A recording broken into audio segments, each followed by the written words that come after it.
So guys, yeah, we're at the Belfast Beer Cider Festival. We've got some great beers on tap, some local guys, beers from all over the place. We're going to go talk to some of the organizers, some of the guys from CAMRA to see what the festival's all about. It's on for 3 days. If you made it, awesome. If you don't, you're going to have to check it out next year. But let's go speak to some of the brewers, some of the organizers, and see what they have to say about this awesome festival.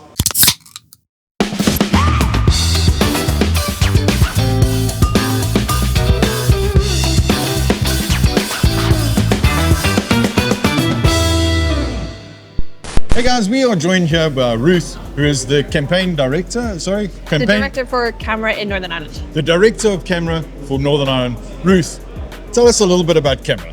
So CAMRA is the consumer organisation representing our members and indeed everyone in Northern Ireland with regards to real ale. Real ale. So the campaign for real ale. Yeah. But we also have the joy of representing all of the brewers and so on in Northern Ireland as well, to make sure that the beers that we have available to us as consumers is the widest possible choice that we can do. Yeah. So today we're at the Belfast Beer Festival, and the point of the Belfast Beer Festival is that we are the widest choice of beers that are available to people in Northern Ireland during the course of a year. And it is an amazing selection of beers, I must say. Yeah, it's stuff here that you just won't see in bars in Belfast and Northern Ireland.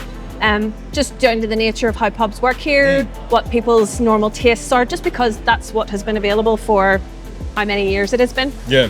But if you look at our list of beers we have here, we have milds, we have stouts, we have sours, we have fruity beers, things filled with mango, if that's your choice. I think I saw one with biscuits or something inside. Biscotti stout. Biscotti stout. It's delicious. All right, I'm going to go give that one a look at, yes. So these are, beers that you would never see, all down to the nature of how the licensing restrictions work in Northern Ireland. It's hard to get a guest beer onto your taps in your bar if you're tied to a chain. Yeah. There's a couple of free houses in Northern Ireland already, like of the Sunflower and so on, who you'll see have got hand pumps in doing cask beers on a regular basis. Yeah. They're our sponsor for this year, so that's why I'm bigging them up. Yeah. But you will very rarely find the range of beers that you're seeing here, and that's why it's so important that we run this festival, to show consumers what's available to them, and to show, we have MLAs with us today, to show what's actually out there and what we're not getting as consumers. Yeah, and talking about the MLA, I know there's going to be talks here with the guys today from the MLA, with brewers, with people like yourself. With CAMRA, with SEBA, so the Brewers Association, ourselves, we have a couple of members of our national executive here today, which is fantastic. We've recently become, so you mentioned I'm the director for Northern Ireland. Yes. That's actually a brand new thing. There's been a review of all the regions within the UK, and Northern Ireland has been made an autonomous region unto ourselves. We were lumped with Scotland before, which was good, but now we have a bit more staying power. Exactly. Yeah. So we have the NE with us here today that's going to put a bit more power behind our voice towards the politicians, both in Northern Ireland and at Westminster, so that we can actually make the points of actually the licensing laws here are detrimental to business and are causing harm to pubs, brewers, cider makers and so on. So that's the fight that we're fighting. Yeah, and this is obviously, this is going to enable us to grow the beer industry in Northern Ireland. That is the goal. With so many brewers, I noticed it with a lot of guys that are going, they open up and what do you do with your beer? Yeah, exactly. I mean, if you think about England, for example, if you walk through any little town, there will be dotted pubs all along the place. A microbrewery can open up, brew their own beer in the back, and have a little sort of, almost like a snug bar, little tiny bars, and they're gorgeous places, and they build community, and they're the places that people want to go to. You cannot do that here. And that's down to what's called the surrender principle in Northern Ireland. So the surrender principle means that if I want to open a pub, another pub somewhere else has to close. There are a limited number of licenses in Northern Ireland, and they don't make new ones without being asked very, very hard. So, for example, if a bar, what tends to happen is a new bar opens in Belfast, a bar in rural Northern Ireland closes down.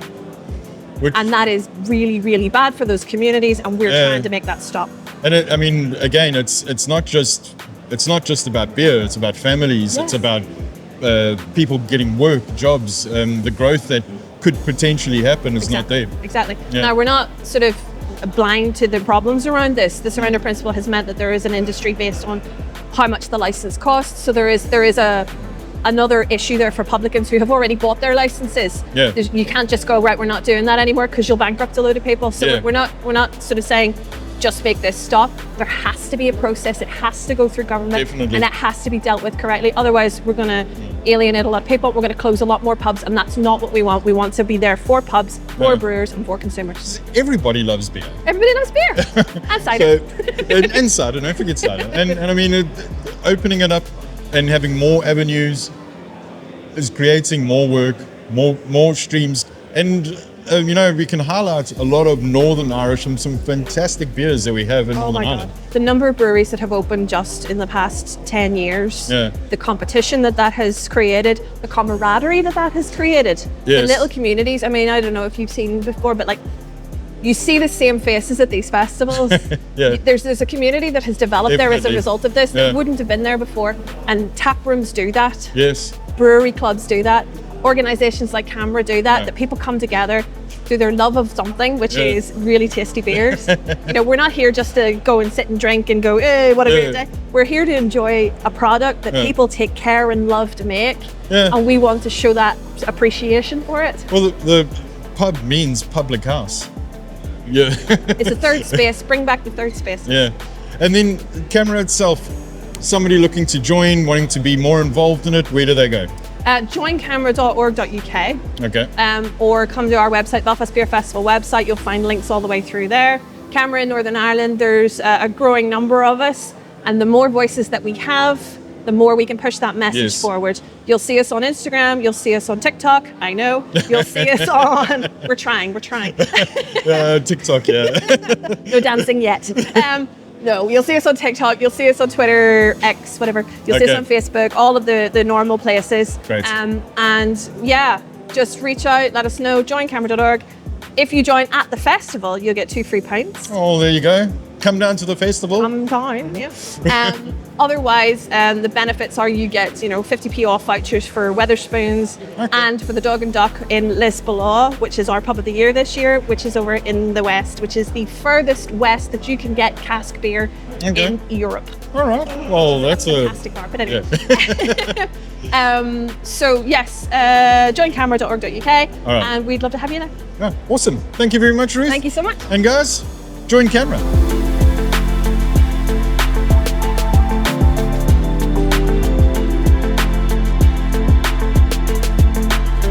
Hey, introduce yourself. Yeah, so I'm Andy from Brewing Company. Yeah. And on my first beer of the day. Okay, what did you pick?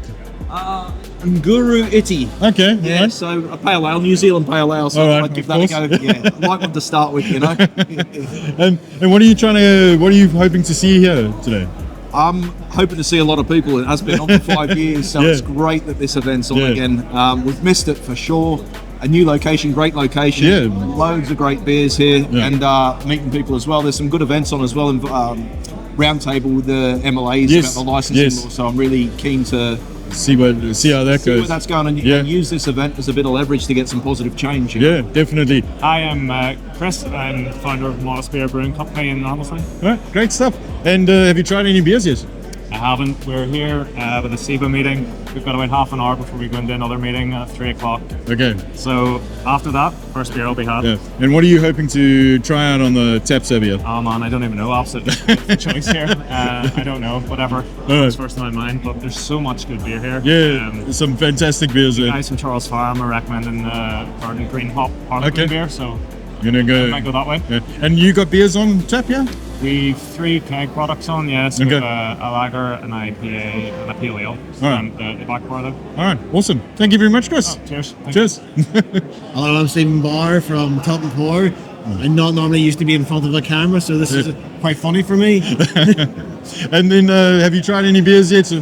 I'm literally just in the door, so this will be a good chance to ask for your recommendations. I have not tried anything yet. So we're both useless here. Yeah, okay? No, I've seen a couple of names on there. Like I've seen some Burn Sky caps. I've seen some of the stuff from the local keg rotations as well. I'm interested in. Also the Discovery Bar with the guys from Bullhouse on today. Yeah. Saisons in the Sun is something I'm going to definitely pick up on. Yeah, it looks fantastic. And then tell us a little bit about Tilt and Pour. Yeah, I'm a slightly different breed, for want of a better phrase. I'm a small brewery, but I work in another brewery, so I do what's called contract brewing. Okay. So I brew at Penny Brewery, so I don't own the premises, but I use the equipment with them, and they make sure I don't break their equipment at the same time.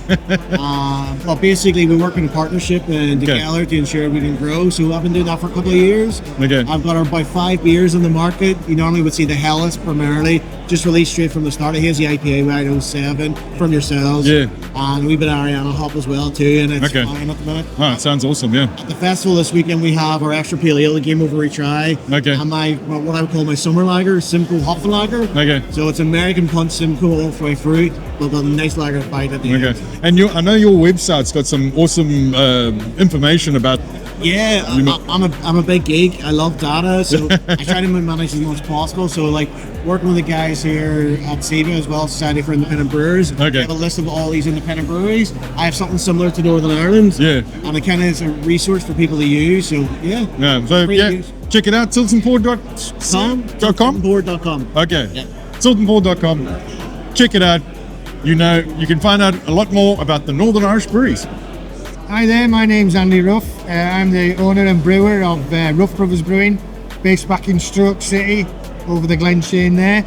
And I'm delighted to be here today at this festival, first one in a few years, to drink some excellent cask beer. And what are you drinking now? I'm drinking Nutty Crust from Lightwater. Okay, sounds... It's very nice because I used to be a big fan of their bread. Okay. Yeah, so give it a go. It's an IPA, it's very, very good. A nice bready element to it. Andy, you are a cask brewer. I am. I do cask, yeah. I think if I was on the other side of the water, I would be doing all cask. Yeah.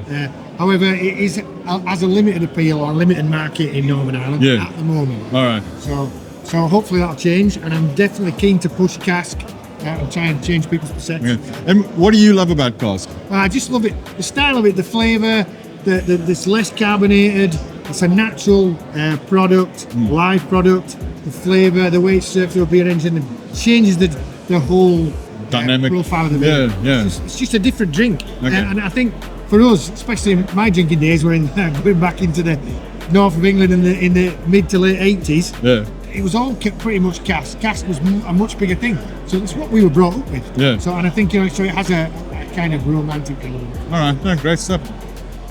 So, guys, we've got Sam here. Sam is a sales rep for Our Brewery, and if you don't know, you got to go check out Sam's Instagram account, The Cold Ones. Certainly is. All right, awesome, Sam. We've got some great beers on tap. Tell us a little bit about it. Yeah, we're really happy to be down here at Banana Block today at the Beer and Cider Festival. Yeah.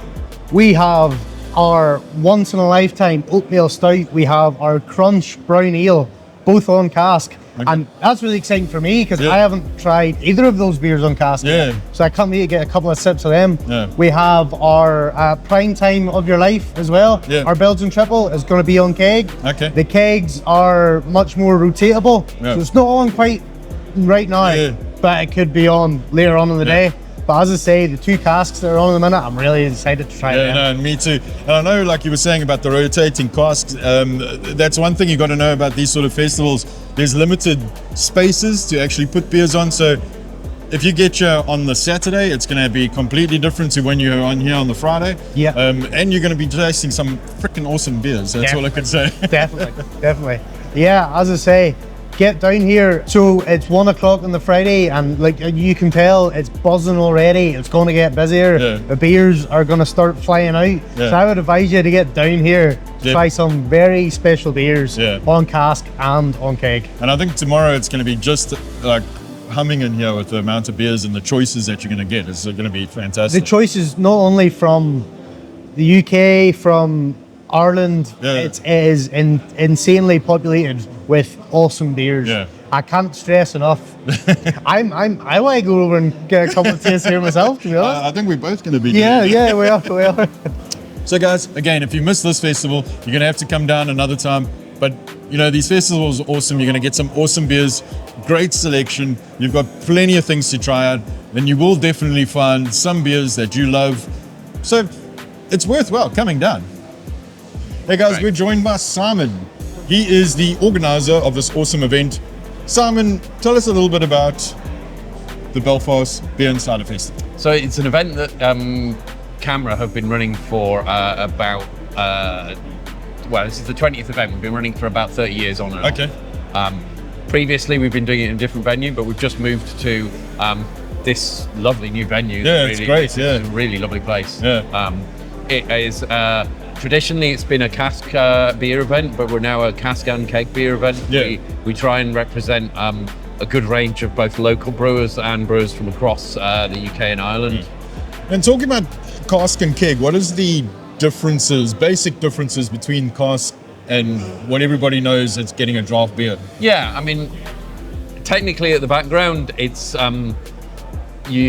you tend in cask beer to only get the carbonation from fermentation. Okay. So from the fermentation of the yeast will produce the CO2. Yeah. But a lot of keg beer, people will force carbonate with commercially produced CO2. Yeah. That you don't really do that with cask beer. The cask beer tends to be less carbonate and tends to be served warmer. Yeah. Can mean you get a bit more flavour out of it, but then people will brew keg beers for the temperature that they like to be served at, so they'll push more flavour in them so that you still get a good flavour out of them when they are cold. Okay, and I know it's you use a beer engine to kind of get this because it's not a pressurized system. So keg beers are there's a gas on forcing on top of the beer to push it out of the kegs and out the tap. Cask beer, no, there's no pressure pushed onto that beer, so there's no chance that the bar will accidentally add more carbonation, which you can do with keg beer. Yeah. And instead, you have to. We've got two different setups here. We have hand pulls where you pull it out of the cask, and then one that you tend not to see in bars is just you can literally just put a tap on the cap and just on the cask and just pour it out the end, a bit like you would with a home mini keg. Okay, all right, okay. And then the beers that we have, I mean, I've seen the list. It is a long list of beers. Yes. And we've got beers from all over. Yeah, all over the UK and Ireland. Yeah. So we've got some really interesting beers from both Ireland and UK this year. We've got some 4-year barrel-aged saisons from Otterbank, who are based in County Donegal. Okay. There are a whole bunch of really interesting beers from Britain. I was just tasting a derailed porter, which is a porter that's been brewed with Brett yeast, which gives it a bit of a different, slightly funky flavour. Okay. All right. There really is. We've got kind of all sorts of beers really across the range. We've done our best to try and get a real broad range for everyone. Yeah, I suppose if you're coming down here, you're going to definitely find a new favourite. Yeah, that's what we hope. Yeah. And then obviously this is an annual event. Are you planning for next year yet, or you? we're hoping for next year. Yeah. Okay. So it used to be an annual event. We last ran it in 2018. Okay. And then we had a couple of years out, and then somebody did a pandemic on us. So, yeah. I remember that. Yeah. But now we're back here, and we're really hopeful we'll do it again next year. So as everybody, check out the socials, check out the website. Yeah. You'll be able to keep on top of it. If you missed this year, you're definitely going to come next time. But thank you, Simon. Thank you. All right. Cheers. So there you go, guys, the Belfast Beer and Cider Festival. Some great beers, some fantastic ciders, all to try out here. If you missed it this time, you've got to get down the next time. The message that we want to bring to you is try out your local beers, try out your local breweries. They're producing some fantastic beers. And without your support, they're not going to be around for much longer. So give them a go. I know I'm going to go try some more beers, so I hope you'll see you here the next time. And guys, as always, happy brewing.